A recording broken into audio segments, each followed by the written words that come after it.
Hello everyone, welcome to Sura Psych, and today I want to talk about developing extroverted thinking in the INTJ.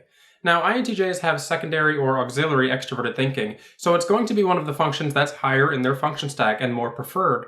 That said, because it's not a dominant function, it's still not something that is going to be completely natural at first to an INTJ, and it's something that they're going to have to develop and learn how to use properly as they mature as individuals. And that's what I want to talk about today. Let's get into it.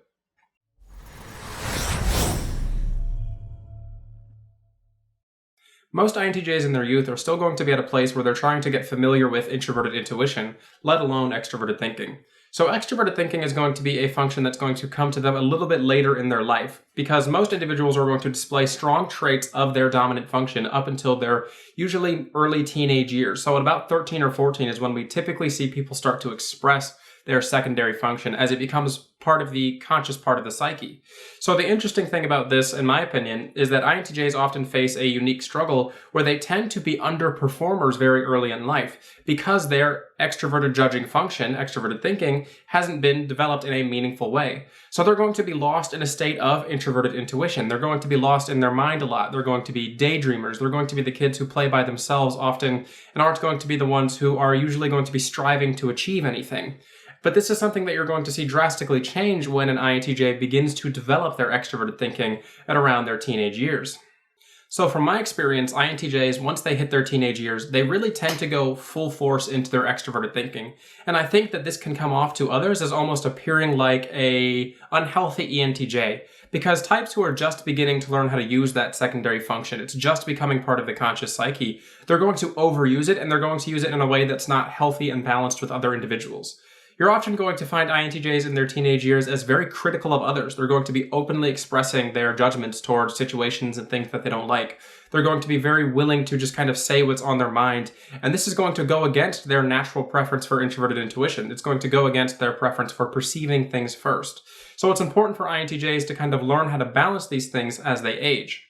In my experience as an individual personally, I was very brash when I was a teenager, but this is something that mellowed out as I kind of reached around the age of 20. And I think that INTJs, as dominant introverted perceiving types, will tend to do this around their mid-20s, early 20s, depending on how well they've developed this function. The problem with extroverted thinking as a developing function is that it's not often paired well with an introverted perceiving function. And that's what really makes a function healthy, is when it's balanced with the opposite form of it.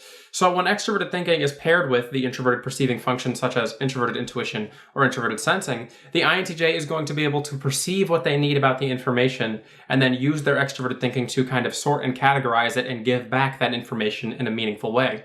And this is something that INTJs have to learn how to do. They have to learn how to pair their extroverted thinking with their introverted intuition instead of just allowing extroverted thinking to take the reins on every situation. This is what causes extroverted thinking types to be exceptionally overt, and this is something you're going to see a lot of in ESTJs and ENTJs.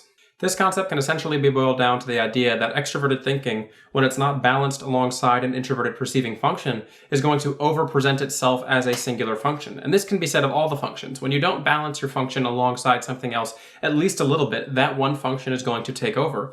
And the traits associated with extroverted thinking in this state are the overtness typically found in extroverted thinking dominant types. So this is why it's very common for INTJs in their early teenage years and even their early 20s sometimes to come off as overt. And this is something that if they're not going to healthily develop, if they get stuck in this one stage of development, they can remain like this for the rest of their lives. And this is where a lot of the negative stereotypes associated with INTJs come from. Because an INTJ who hasn't meaningfully developed their extroverted thinking, if they haven't found a way to incorporate this into their personality alongside their introverted intuition, are going to just present their judgments as raw fact. They're just going to say what they think without allowing anyone else to have input. And this is not how extroverted thinking is healthily developed. In this specific developmental struggle of extroverted thinking for INTJs, they're going to need to learn how to stop and take information in before they give their decision, before they make that extroverted thinking judgment. Now, this is a type of developmental issue that is typically only found in the younger or early 20s INTJs, and it's something that usually goes away on its own as they learn how to balance introverted intuition with extroverted thinking in a meaningful way. But there is another type of developmental issue associated with extroverted thinking that is more often a problem for INTJs, in my opinion. So the idea I just discussed was that extroverted thinking would be domineering introverted intuition, and that it wouldn't be taking in information via perceiving and allowing that information to influence the judgment. But this is actually a problem that's more associated with ENTJs compared to INTJs, as they need to learn to develop secondary introverted intuition compared to developing secondary extroverted thinking like the INTJ. The problem with the INTJ, typically the one that they're going to face more so in the long term, is that they're going to use their introverted intuition too much compared to their extroverted thinking. So the singular idea that they have, the singular vision that they want, is going to be something that they are going to follow, but they're not going to have the pull through with extroverted thinking if they don't learn how to develop extroverted thinking in a meaningful way. Carl Jung speaks about this a lot in Psychological Types when he's discussing the introverted intuitive type, so INTJs and INFJs. And he essentially said that if the introverted intuitive types don't learn to develop a secondary judging function, something that is objective to the outside world, then they're not going to have any way to meaningfully communicate their introverted perceptions. And they're going to end up as what's called a Cassandra, or someone who has visions and prophecies that are going to be likely true, but they have no way of meaningfully communicating these or making other people believe what they've seen. And this is where the idea of the crazy sage comes from with the introverted intuitive type. The person who's kind of crazy and lost in their own perceptions, and nobody's believing what they're saying because they have no meaningful way to communicate their perceptions to others. This is where extroverted thinking comes into play for the INTJ. Extroverted thinking for an INTJ is going to allow them to take their introverted perceptions and translate them into something meaningful via the ideas of external or objective logic. They're going to use extroverted thinking as a filter, essentially, for the introverted intuitive perception that's going to allow them to take what can be translated into logic and give it to the outside world, or use it in a meaningful way to pursue their introverted intuition. And this is more often than not what you're going to find with the introverted intuitive dominant compared to, say, the extroverted thinking dominant. The introverted intuitive dominant is concerned first and foremost with pursuing the perception. They want to make what they've perceived a reality. They want to follow the introverted intuition.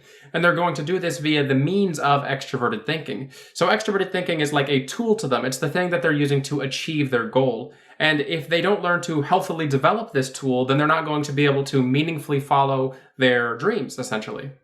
This goes back to the idea that young INTJs tend to be very unmotivated when it comes to pursuing their goals, because they're simply experiencing life through introverted intuition alone. They're perceiving what they're perceiving, but they're not doing anything about it. They're not attempting to bring these perceptions into reality. It's only when an INTJ begins to develop extroverted thinking and use it in a meaningful and healthy way that they can truly begin to follow their perceptions and try to translate them into something meaningful in reality. They can try to chase whatever it is that they're experiencing internally and bring it into some meaningful form. So in my experience, the way to do this as an INTJ, the way to healthily develop, is to set small extroverted thinking related goals for yourself and then pursue them. And then if those succeed, set slightly bigger extroverted thinking related goals for yourself and then pursue them. The pitfall that many INTJs tend to fall into is that they're going to want to set very large goals for themselves related to their introverted intuitive perception. And they're not going to learn how to meaningfully use extroverted thinking step by step. They're just going to try to charge headfirst at something. They're going to want to be the best at it on their first attempt. And this is something that an INTJ can't do if they want to meaningfully develop extroverted thinking. You have to start small, and you have to learn that you can't always be the best at something on your first attempt.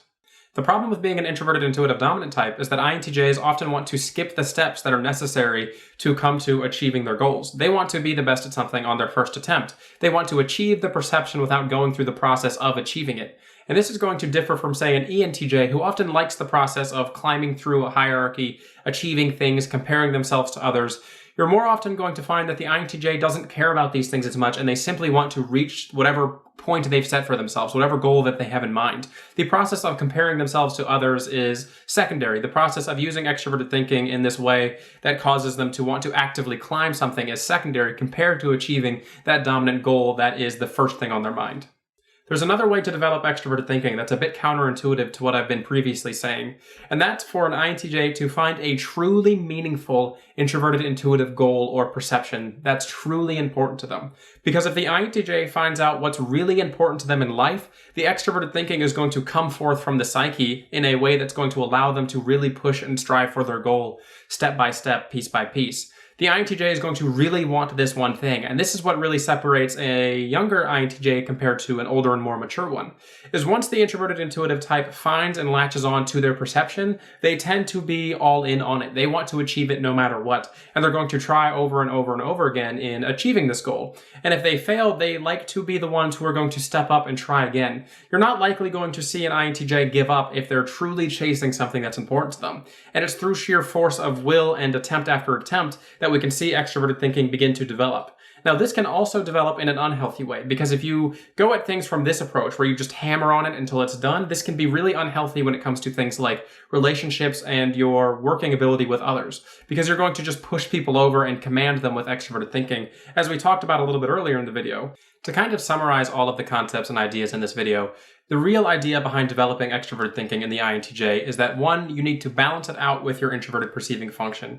You need to make sure that if you're going to be engaging in the act of extroverted thinking, that you're allowing yourself time to stop and process information before you give your final judgment, before you just step on everybody else's opinions. This is really important for any type who has top 2 extroverted thinking.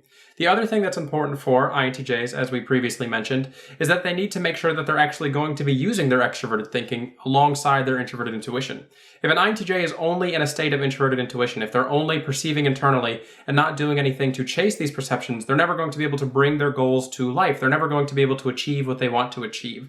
So it's important to take small steps and set small goals for yourself so you can learn how to use extroverted thinking, so you can crawl before you walk, before you run. And if you learn how to meaningfully use extroverted thinking in these smaller ways first, the natural ways of using extroverted thinking are going to come much easier when you set big goals for yourself. All right, everybody, I hope you've enjoyed this discussion on extroverted thinking and how it develops in the INTJ. This is a topic that's really interesting to me on a personal level because a lot of the issues I discussed in this video were things that I dealt with growing up as an INTJ. So, for example, all the way through high school and even early college, I was a straight D student, and I even dropped out of college my first attempt. It wasn't until I found my introverted intuitive passion, it wasn't until I found that I was really interested in psychology that I began to latch on to my perception in a meaningful way. And when this happened, extroverted thinking began to arise, and I really started to schedule myself. I graduated from college as a straight A, near 4.0 student. And this is from someone who was a straight D student and almost failed out of high school and dropped out of college the first attempt.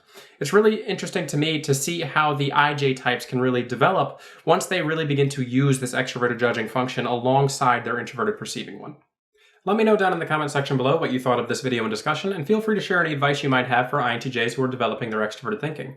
If you enjoyed this video, please consider sharing it because YouTube has been a little bit odd lately and it's been harder for me to reach my usual audience. I would greatly appreciate it if you shared this video if you are willing to do so. Other than that, I'd like to remind everybody that I do have personality typing sessions available at my website, astrapsych.com, if you're interested in working with me to find out what your personality type is and what that means for you. This has been Sarah at Astrapsych. Have a good one.